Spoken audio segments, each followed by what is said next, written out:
Pornography থেকে কেউ বাঁচতে পারে? যে কেউ ফোন চালায় দেখবেন পর্নোগ্রাফির ছবি চলেই আসবে, নগ্ন ছবি চলেই আসবে, আলেম জালেম এভরিবডি আসবেই। তারপরে আপনার মাদক, এই মাদকের ফিতনা থেকে কি সবাই বেঁচে থাকতে পারছে? এরকম অনেক ফিতনা আছে যেগুলো থেকে মানুষ চাইলেও বাঁচতে পারছে না। আমরা হয়তো বাইরে দাড়ি টুপি পাগড়ি জুব্বা লাগিয়ে ঘুরছি ঠিকই, কিন্তু আমরা এরকম সামাজিক ফিতনাগুলো থেকে কেউই সেফ না। এই যে আপনাদের এলাকায় যে ফিতনাগুলো ছড়িয়ে পড়েছে, আস্তে আস্তে বাড়ছে না? এমন ফিতনা বেড়ে যাচ্ছে। তো এগুলো যদি আমাদেরকে গ্রাস করে ফেলতে পারে, তাহলে এই পৃথিবীর সমস্ত ফিতনা একসাথে করলেও দাজ্জালের ফিতনার সমান হবে না। আমি কি বোঝাতে পারছি? পৃথিবীতে চলমান যত ফিতনা আছে, ব্যক্তিগত ফিতনা, পারিবারিক ফিতনা, সামাজিক, অর্থনৈতিক, পলিটিক্যাল, সব ফিতনাগুলো এক জায়গায় করলেও মাসিহুদ দাজ্জালের মতো ভয়ঙ্কর হবে না। এই জন্য নবী সাল্লাল্লাহু আলাইহি ওয়াসাল্লাম বলছেন, দাজ্জালের চেয়ে ভয়ঙ্কর কোনো ফিতনা আসেও নাই, আসবেও না। প্রত্যেক নবী আলাইহিস সালাম তার কওমকে এই ফিতনা সম্পর্কে সতর্ক করতেন। এমনকি এক্সাম্পল দিতে গিয়ে নবী সাল্লাল্লাহু আলাইহি ওয়াসাল্লাম বলছেন, নূহ আলাইহিস সালাম, ওই কত বছর আগের নবী, তিনি পর্যন্ত তার কওমকে দাজ্জাল সম্পর্কে সতর্ক করেছেন। সে কোথায় আছে? সে পৃথিবীতেই আছে। তার কি জন্ম হয়েছে? উত্তর হ্যাঁ, তার জন্ম হয়েছে। সে কি এখন আত্মপ্রকাশ করেছে? উত্তর না, সে এখনো মানুষের রূপে আত্মপ্রকাশ করে নাই। সে কাদেরকে নিয়ে বিশ্ব শাসন করবে? উত্তর, জিউসদেরকে নিয়ে, ইহুদিদেরকে নিয়ে। দাজ্জাল কাদেরকে নিয়ে বিশ্ব শাসন করবে? ইহুদিদেরকে নিয়ে। আমার কথা কি বোঝা যায়? নবী সাল্লাল্লাহু আলাইহি ওয়াসাল্লাম বলেন, সে এত বড় ফিতনা, সে 40 দিন পৃথিবীতে বিচরণ করবে। কয়দিন? 40 দিন। যার প্রথম দিনটা হবে 1 বছরের সমান, দ্বিতীয় দিনটা হবে 1 মাসের সমান, তৃতীয় দিনটা হবে 1 সপ্তাহের সমান, এবং বাকি দিনগুলো হবে আমাদের দিনের মতোই। নবী করিম সাল্লাল্লাহু আলাইহি ওয়াসাল্লাম বিভিন্ন হাদিস থেকে বলেছেন যে দাজ্জাল সারা বিশ্বটাকে শাসন করবে। কীরকম? মানে সে ইলাহ দাবি করে বসবে। আল্লাহ পাক তাকে কিছু অলৌকিকত্ব দিবেন মানুষকে ফিতনায় পরীক্ষা করার জন্য। যারা ওর উপর ঈমান আনবে, দাজ্জালের প্রতি ঈমান আনবে, দাজ্জাল ওদেরকে জান্নাত দিবে।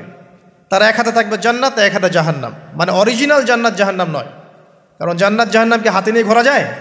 যায় না। আমাদের কিছু প্রোটেস্ট্যান্ট মুসলিম ভাই আছে, তারা মনে করে যেটা হাদিসের শব্দ ওইটাই, মানে হাদিসে যেটা শব্দ সেটাই, এর কোনো ইন্টারপ্রিটেশন, ব্যাখ্যায় তারা বিশ্বাস করে না। তাহলে এক হাতে জান্নাত এক হাতে জাহান্নামের ব্যাখ্যা আপনি কী করবেন? সত্যি সত্যি কি হাতে জান্নাত জাহান্নাম নিয়ে কেউ ঘুরতে পারে? পারে না। মানে কি? মানে হচ্ছে যদি কেউ দাজ্জালকে অনুসরণ করে, তার আনুগত্য করে, দাজ্জাল তাকে জান্নাতের নাজ নেয়ামত দিবে, পৃথিবীতে নাজ নেয়ামত দিবে, সে স্বাচ্ছন্দ্যে থাকে, তার ফাইন্যান্সিয়াল অবস্থা ভালো হবে, তার স্ট্যাটাস ভালো হবে, পৃথিবীতে ভালো থাকবে। আর যদি কেউ দাজ্জালকে অস্বীকার করে, তার বিরুদ্ধে দাঁড়ায়, তখন দাজ্জাল তাকে অত্যাচার করবে, অন্যায় করবে, জুলুম করবে, তার অবস্থা পৃথিবীতে হেয় প্রতিপন্ন হয়ে যাবে। জান্নাত জাহান্নাম। দাজ্জাল এর বাহন হবে একটা গাধা।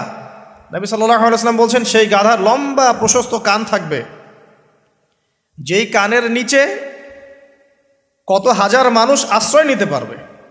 তো এখন এটা কি সত্যিকারের গাধা? দাজ্জালের কানের কথা বলা হচ্ছে, এই কানটা কি সত্যিকারের কান? যার নিচে এমন কোনো গাধা কি আছে বড় কানওয়ালা যে আকাশে উঠতে পারে? এমন কোনো গাধা কি আছে যে আকাশে উঠতে পারে, যার বড় কান আছে, যার কানের নিচে হাজার হাজার মানুষ আশ্রয় নিতে পারে? আছে? নাই। তাহলে নিঃসন্দেহে এটা বাস্তবিক গাধা বোঝানো হচ্ছে না, বোঝানো হচ্ছে এমন কোনো বাহন যেটা আকাশ ফ্লাই করতে পারে এবং এত অত্যাধুনিক হবে যার পাখার নিচেই হাজার মানুষ আশ্রয় নিতে পারবে। এয়ারক্রাফট হতে পারে, আল্লাহু আলাম। আচ্ছা, আলোচনা হয়তো অনেক হাই স্কেলে চলে যাচ্ছে, আমি একটু কমাই নিয়ে আসি। এক কথায় সংক্ষিপ্ত করে বোঝেন, দাজ্জাল পুরো বিশ্বটাকে রুল করবে, শাসন করবে। ঠিক আছে? কাদেরকে নিয়ে শাসন করবে? কাদেরকে নিয়ে? ইহুদিদেরকে নিয়ে। আচ্ছা, ইহুদিদের মধ্যে দুটো ভাগ আছে। এক ভাগ হচ্ছে সত্যিকার অর্থেই কিছু কিছু ক্ষেত্রে তারা তাওরাত, এই যে জাবুর, ইনজিল, এগুলোর প্রতি একটু মানে অনুগত আর কি। আরেকগুলো আছে বেশিরভাগই এরা হচ্ছে বদ প্রকৃতির। এরা এই পৃথিবীতে, সারা পৃথিবীতে জায়নিস্ট মুভমেন্ট ছড়িয়ে দিয়েছে এবং তারা বিশ্বের প্রত্যেকটা ডিপার্টমেন্ট নিয়ন্ত্রণ করা শুরু করেছে এখন। এবং তারা সারা বিশ্বর যত মানে সেন্সিটিভ ইস্যুগুলো হচ্ছে এর পিছনে কলকাঠি নাড়ে আর কি। এখন যদি কাউকে মনে করেন, আপনাকে যদি বিশ্ব শাসন করতে হয় এবং আপনার সাথে কিছু অনুসারী থাকে, তাহলে আপনাদেরকে কিছু কাজ করতে হবে। তো আমার কথা বোঝেন। মনে করেন যে আমি বিশ্ব যদি শাসন করতে চাই, তাহলে আমার তো কিছু মানুষ লাগবে, লাগবে না? লাগবে। আচ্ছা, তারপরে আমার তো একটা ভূখণ্ড লাগবে, লাগবে না? একটা দেশ লাগবে না? একটা সার্বভৌমত্ব লাগবে না? আমাকে পৃথিবীর সমস্ত অর্থনৈতিক বিষয়গুলো নিয়ন্ত্রণ করতে হবে না? কারণ ইকোনমি নিয়ন্ত্রণ করতে না পারলে কি ওয়ার্ল্ডকে শাসন করতে পারবে? মনে করেন ওয়ার্ল্ডের ব্যাংকিং সিস্টেম, ইকোনমিকে কেউ নিয়ন্ত্রণ করছে না, সে কি রুলিং স্টেট হতে পারবে? শ্রীলঙ্কা, সে কি বিশ্বের রুলিং স্টেট? সে কি বিশ্বের অর্থনীতি নিয়ন্ত্রণ করে? বরং সে তো দেউলিয়া হয়ে গেল, তাই না? আমেরিকা, ইসরায়েল, ওরা কি দেউলিয়া হয়েছে? না। তারা কি বিশ্বের অর্থনৈতিক বিষয়কে নিয়ন্ত্রণ করে? করে। চায়না, তারা কি দেউলিয়া হয়েছে? তারা কি বিশ্বের অর্থনীতি নিয়ন্ত্রণ করতে পারে? পারে।